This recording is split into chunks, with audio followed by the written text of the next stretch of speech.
Je ne sais pas. Amen. Alléluia. Alléluia. Allez, encore. Amen.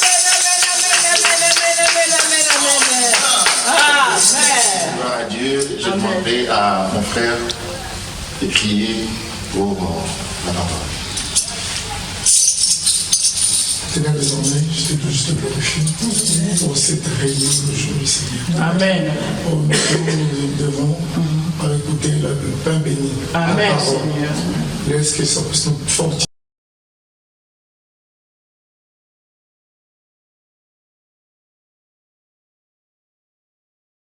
Amen. Et qu'on puisse les garder. Amen. Et que puisse nous conduire. Amen. Et je prie aussi, merci Seigneur. Merci Seigneur Jésus. Amen. Amen. Amen. Amen. Gloire à Dieu, asseyez-vous à la présence. Alléluia. Nous voici à la présence de Dieu.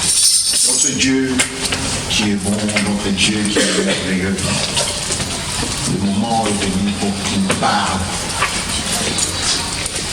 Il parle au travers. C'est lui qui veut écouter la parole. C'est pourquoi il sera demandé à chacun de nous de prendre sa Bible, d'ouvrir dans les livres, l'épître de Paul aux Éphésiens, chapitre 17, plutôt chapitre 4, parce qu'il y a à peu près des chapitres 17 d'Éphésiens, chapitre 4, versets 17 et 18.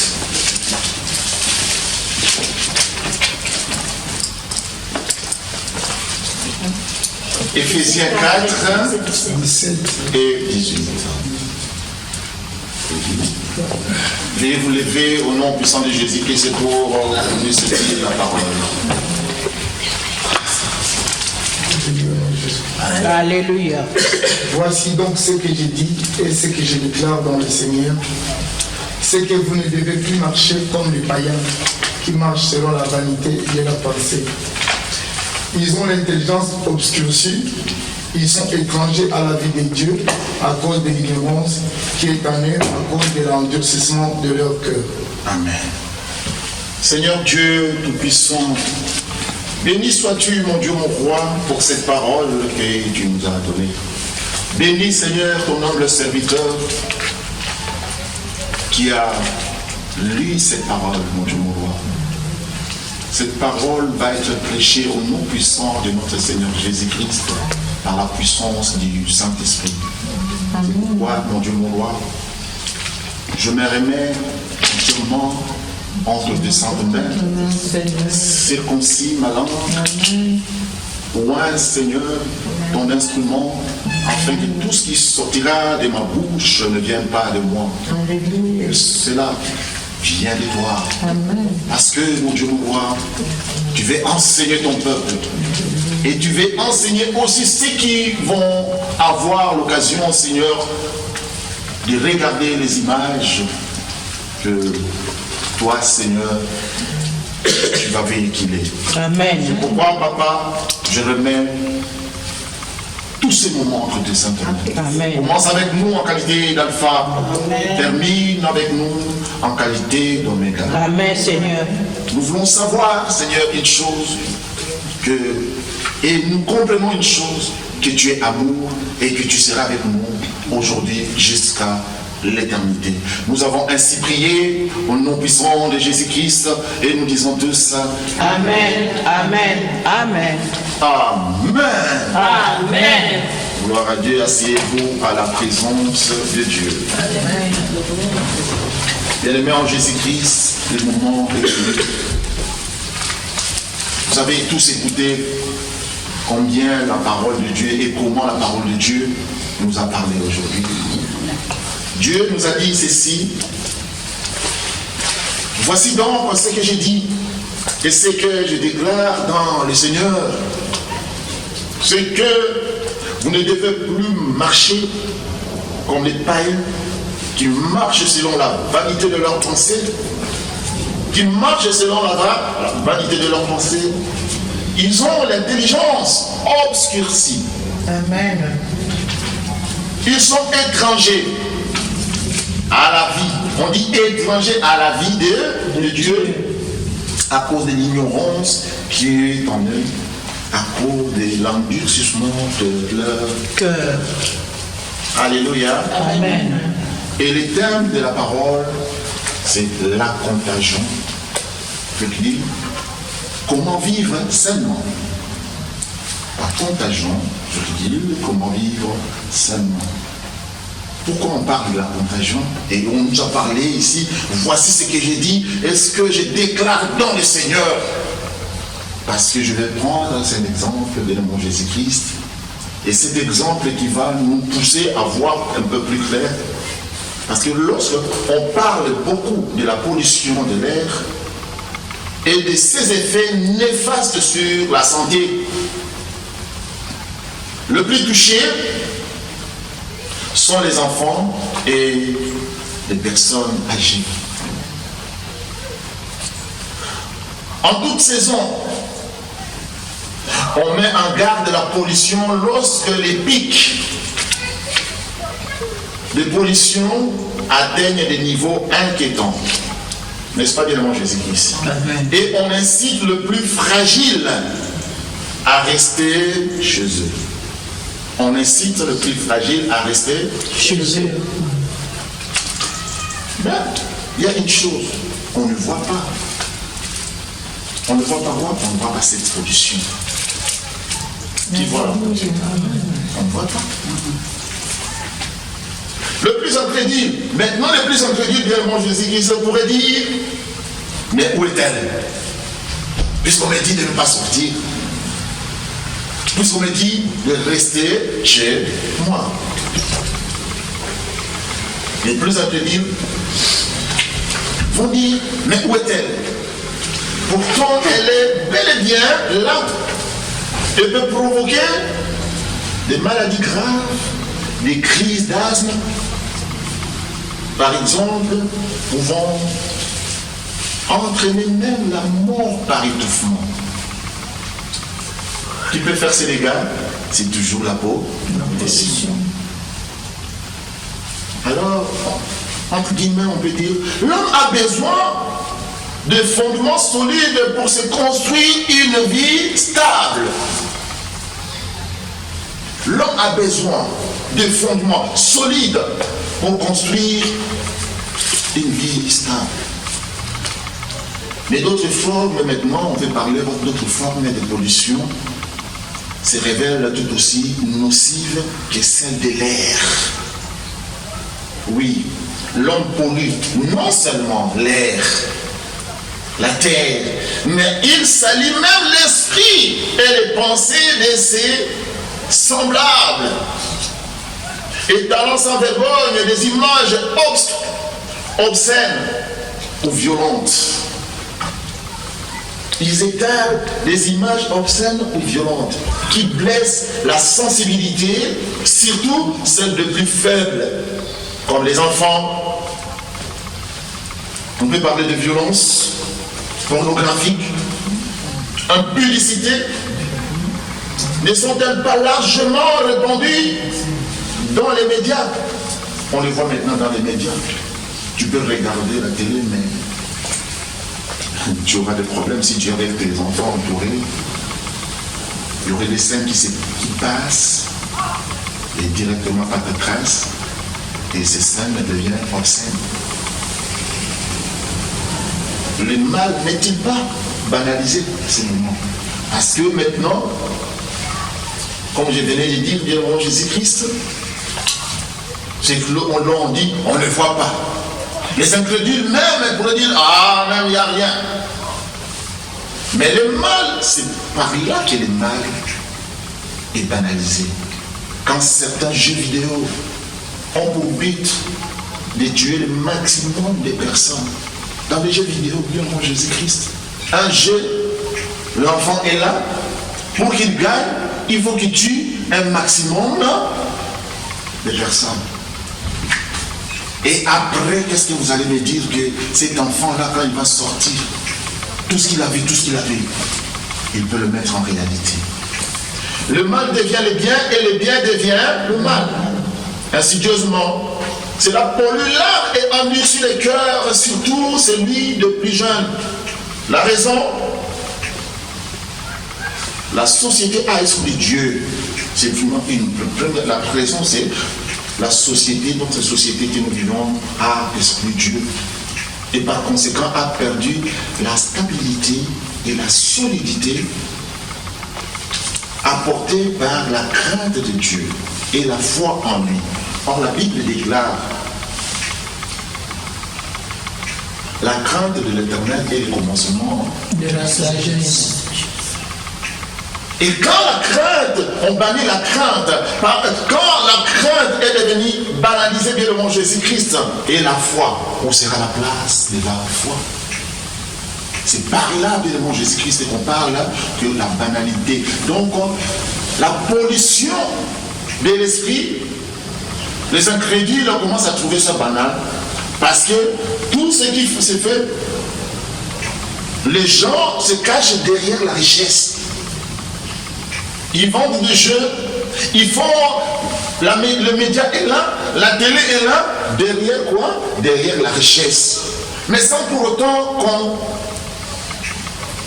autant voir les conséquences que cela peut apporter. Je prends entre guillemets l'exemple de mon Jésus-Christ. Le policier est censé les garder, c'est un agent de l'ordre, agent de justice. Mais il quitte sa maison avec un couteau de cuisine pour aller dans son esprit abattre ses collègues qui passaient un moment de bonheur, un moment de rire. Et donc, qu'est-ce qui a animé son esprit? Ils vont dire, bien évidemment, Jésus-Christ, il était lié à l'islam radical. Oui, mais il y a un esprit. C'est pas pointer l'islam. Amen. C'est qu'on vend la pollution spirituelle, la pollution de l'esprit, que les gens banalisent. Ils commencent à regarder tout simplement la personne, mais l'origine, la source, ce qui produit, ce qui pousse aux gens d'agir ainsi. Bien aimant Jésus-Christ, même le savent. Les psychologues disent, si tu prends tige d'aliment, tu allumes, tu regardes cet aliment-là, peut-être plusieurs moments, quand tu vas dormir, qu'est-ce que tu vas rêver? L'incendie. Mais ils ont oublié. À cause de l'argent, maintenant, les gens ne regardent pas le moral des gens. C'est pourquoi le Seigneur est venu te parler aujourd'hui. Je parle à quelqu'un. Amen. Parce que si on vous parle toujours des choses au-delà, on ne va pas comprendre. Il faut qu'on parle des choses actuelles qui nuisent, qui tuent. Amen. Qui poussent les gens de mon Jésus-Christ à banaliser la crainte de l'Éternel, enlève la foi. Et par après, l'homme, c'est lui-même qui a créé, et dans l'autre sens, c'est l'homme maintenant qui critique maintenant Dieu, qui Dieu n'a rien à voir avec vos histoires, parce que vous êtes plongé toujours dans le matérialisme. Amen. Alléluia. Amen. L'homme renverse alors les barrières morales que le Créateur avait établies pour son bien. L'homme, quelqu'un a compris? L'homme renverse alors les barrières morales, parce que Dieu, comme nous a créé, il a mis des barrières morales qu'on ne peut pas renverser. Le Créateur a mis cela devant, il a établi pour notre bien. Alléluia. Aime ton prochain, c'est pour ton bien. C'est pas pour les prochains. Amen. Amen. Ne fais pas du mal à l'autre, c'est pour ton bien. Pourquoi, bien devant Jésus-Christ, il y a une barrière? Parce que ta conscience va toujours te rappeler et tu seras prisonnier de tout ce que tu es en train de faire. Quelqu'un comprend? Amen. Acclamons le Seigneur. Il a besoin de fondements solides pour se construire une vie stable. Alléluia. Amen. Construire une vie stable, sans limite. Les bons sens s'effondrent comme la maison. Dans la parabole de l'homme qui avait construit sa maison sur les sables. Amen. Mon frère, tu peux prendre l'évangile selon Matthieu chapitre 7, verset 24 à 27. Parce que le Seigneur a dit. 24. 7. Matthieu 7. 7. 24 à 27.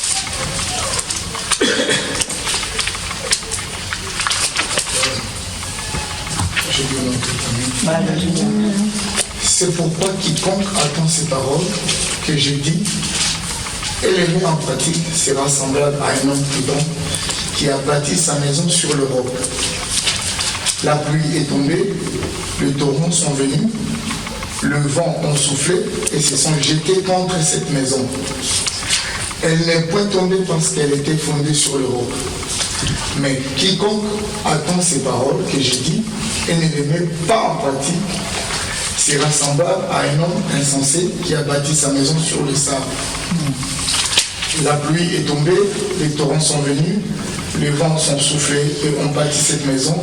Elle est tombée et sa ruine a été grande. Sa ruine a été Non.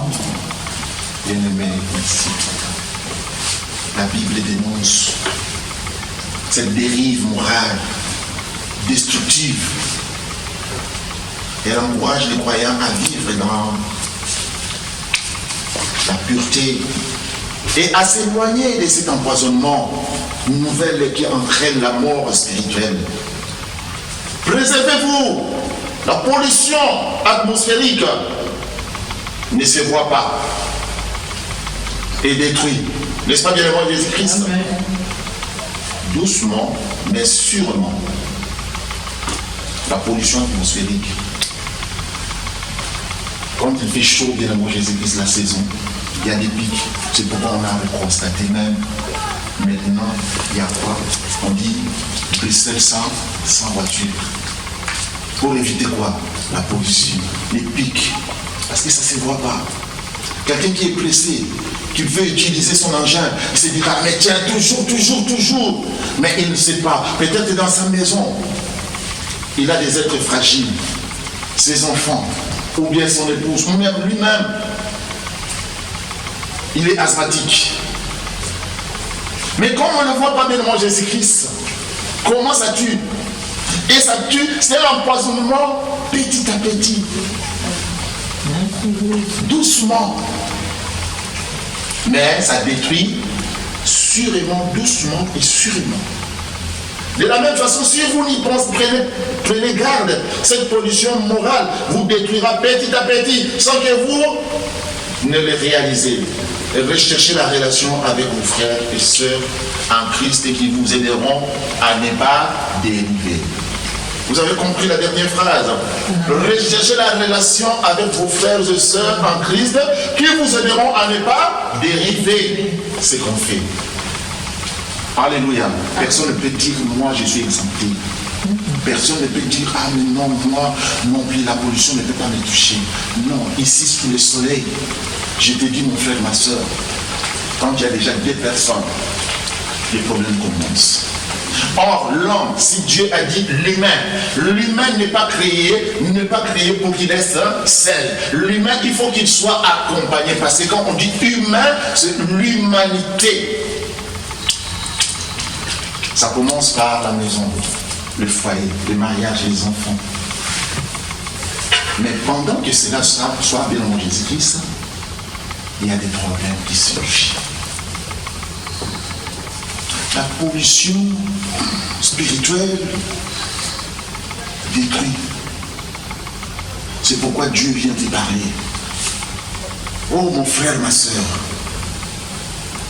toi qui permets maintenant que la pollution spirituelle détruit ton état moral, toi qui permets, bien mon Jésus-Christ, tu ne préserves pas, mon Dieu, mon frère, ma soeur, tu ne préserves pas. Regarde maintenant la pollution spirituelle C'est comme mon frère vient de lire en nous disant ceci que Dieu nous a dit. C'est pourquoi quiconque attend ces paroles que j'ai dit et les met en pratique sera semblable à un homme prudent qui a bâti sa maison sur les rocs. Tu entends ces paroles, bien-aimé Jésus-Christ? Tu aimerais entendre ces paroles quand j'écris ou je me fâche? Non, c'est la parole de Dieu. C'est la parole qui se partage en amour. C'est une relation sainte. C'est une relation pour être sauvé.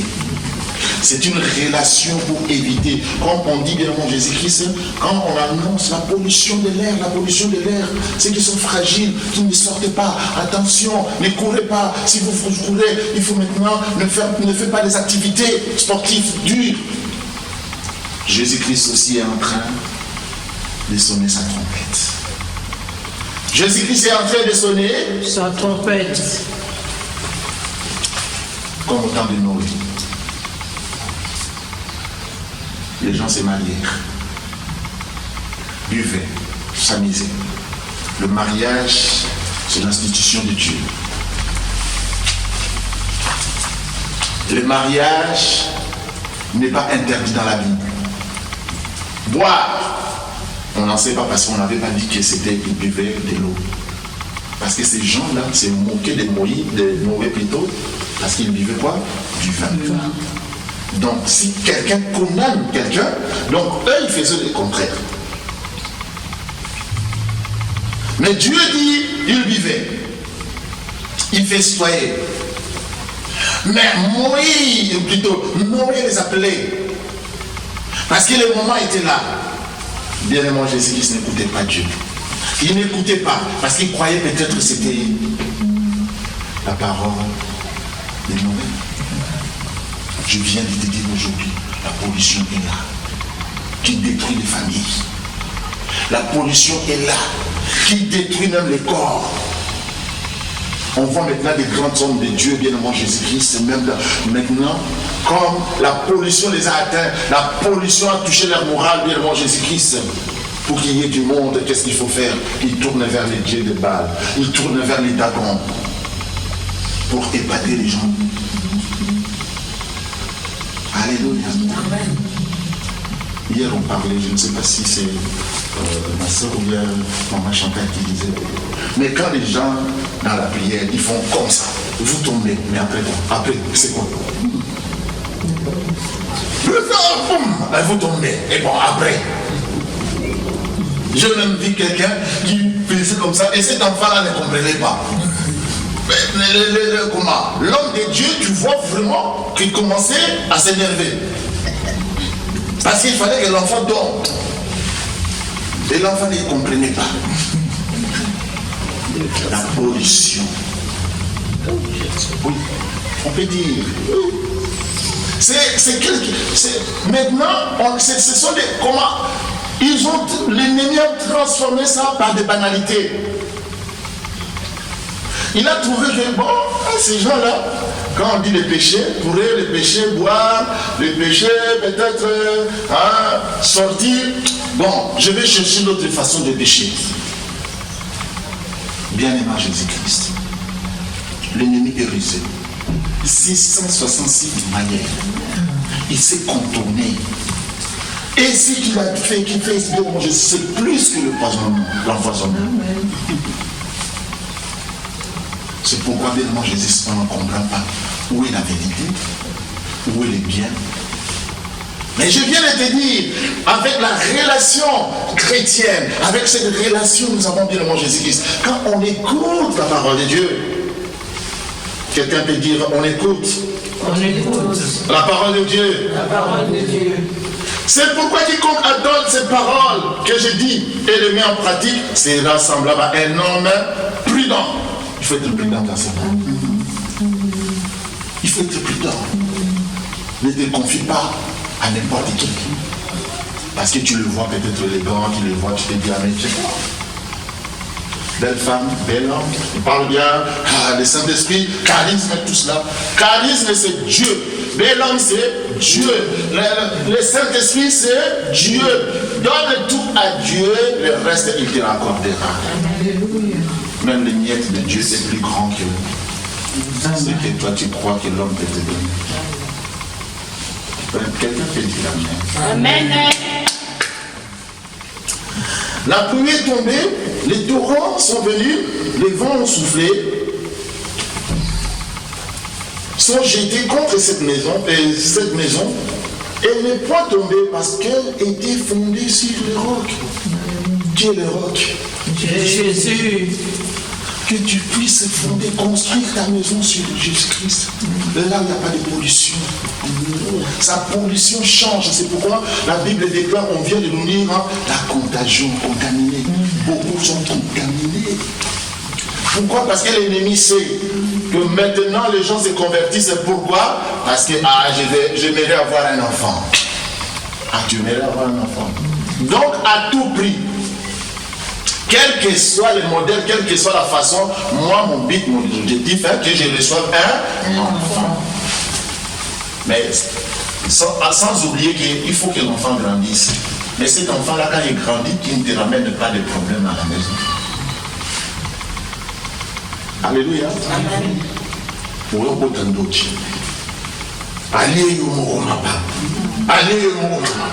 Et tu commences à trouver qu'à la maison de Jésus-Christ, les choses ne tournent pas. Tu étais parti à l'église, demander en prière.